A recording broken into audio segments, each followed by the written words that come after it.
آپ کی نظر میں ایکس سی ایم اور میری نظر میں چابی چور ایکس سی ایم،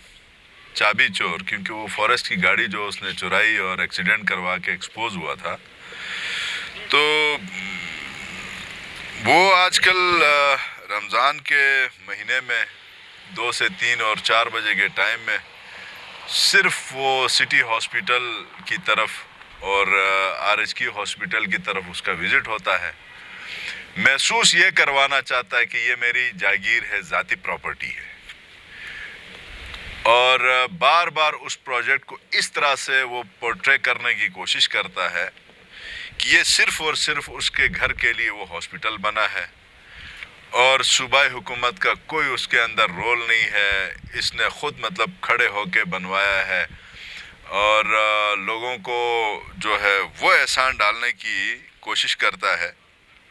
ان کو یہ احساس نہیں ہے، یہ پتہ بھی نہیں ہے کہ پچھلے 2 سالوں سے پی ٹی آئی کی صوبے میں گورنمنٹ ہے، اور وہ پروجیکٹ جب شروع ہوا تھا تو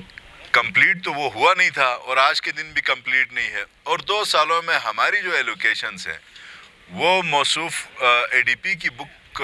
دیکھ کے سامنے رکھ کے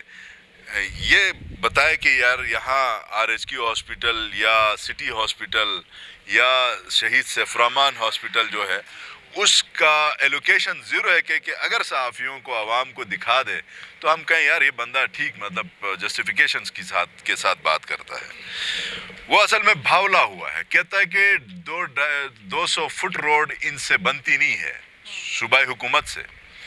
اصل میں روڈیں بہت بنی ہیں، بہت زیادہ کام ہو رہا ہے، سپیڈی کام ہو رہا ہے، خاص کر کے دیکھیں گلگت بلتستان میں ایک چیز کلیئر کر دوں، پی ایم ایل این کی جہاں تک بات آتی ہے تو پی ایم ایل این کا صرف اور صرف حلقہ نمبر 2 میں یہ ان کی وجہ سے اور ان کے مرحوم بھائی کی وجہ سے پی ایم ایل این کسی حد تک ہے، میں بالکل 0 سے ضرب نہیں دے سکتا صوبے میں، لیکن حلقہ نمبر 2 میں ضرور ہے۔ آپ مجھے بتائیں حلقہ نمبر 1 میں کوئی بھی پولیٹیکل پارٹی ہے؟ نو۔ وہاں پہ کس نعرے کے اوپر الیکشن ہوتا ہے آپ کو پتا ہے، حلقہ 3 میں کیسے الیکشن ہوتا ہے وہ بھی آپ کو پتا ہے، حلقہ 2 میں کسی حد تک اس کا ووٹ بینک پارٹی کا تھا، جو اس کے اپنے گاؤں محلے میں ہیں وہ تو ہیں، جو سب ڈیویژن جگلوٹ کی طرف سے تھا اس کی جڑیں کاٹ دی ہم نے، 0 ہوا۔ اب یہ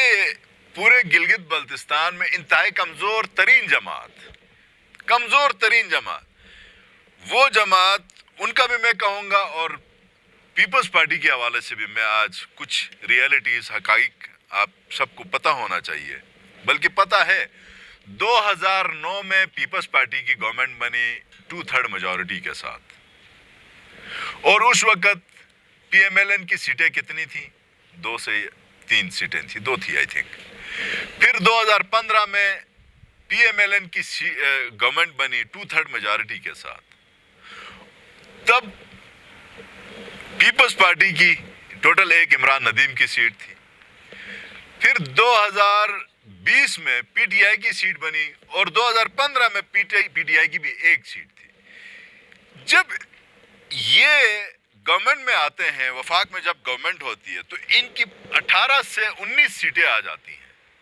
اور جب وفاق میں ان کی گورنمنٹ نہیں ہوتی ہے تو یہ 2 سیٹیں لیتے ہیں یا 1 لیتے ہیں۔ یہ ہسٹری میں کوئی جھوٹ یا اپنے طور سے نہیں کہہ رہا، یہ اکثر ہمارے اس الیکشن کو، ہماری اس گورنمنٹ کو جس طریقے سے یہ سابقہ چور، چابی چور جو سی ایم ہے وہ کہتا ہے، تو تم 2 سیٹوں سے 18 لے سکتے ہو، تو کیا پی ٹی آئی والے 1 یا 2 سیٹوں سے 10 نہیں لے سکتے؟ ہماری داندلی ہوئی ہوتی تو نون کی طرح ہم 18-17 لیتے، پیپلز پارٹی والوں کی طرح 14-15 لے لیتے۔ بڑا بہترین الیکشن ہوا تھا، تکلیف ان کو ہے جو ریفارمز ہوئی ہیں، اور اب تکلیف اپوزیشن لیڈر کو اور چابی چور سی ایم کو جو ہونی ہے لینڈ ریفارمز کے حوالے سے، میں اگلے 2-3 دنوں میں پوری تیاری کے ساتھ، اور جو لینڈ ریفارمز میں ہم نے جو پیپر میں اتارا ہے چیزوں کو، گلگت بلتستان کے لوگوں کی زمینیں لوگوں کی ملکیت بن جائیں، اور ملکیت بنانے کی جو سب سے جو بڑی وجہ ہے، یہ نہیں کہ مطلب یہاں کسی کے ساتھ کوئی ضد ہے، اناد ہے. ہم فارمز کا مقصد ہی یہی ہے کہ خالصہ سرکار کا لفظ ختم کرنا ہے اور ختم ہوگا. وہ کر سکتے ہیں سر؟ ہاں وہ تو ہم اسمبلی سے کر سکتے ہیں نا، اختیار ہے نا ہمارے پاس. وہ باقاعدہ ان کا جو کالم ہوتا ہے نا انتقالات کے اندر، وہ کالم ہی ان کا ختم ہو جائے گا. خالصہ کی حیثیت، خالصہ کی ہسٹری، خالصہ کا جو لیول ہے، ویلیو ہے، وہ بالکل ختم ہو کے عوام کی وہ ملکیت بن جائے گی. کامن جو لینڈ، جس کو آپ کامن لینڈ کہیں، خالصہ سرکار کہیں، یہ ساری ختم ہو کے عوام کی ملکیت بنے گی. پھر علاقوں کے رسم و رواج کے مطابق تقسیم ہوگی. 1000 کنال زمین ہے، 1000 گھرانے ہیں کہ کنال زمین کے وہ مالک ہو جائیں گے. تو اس کا طریقہ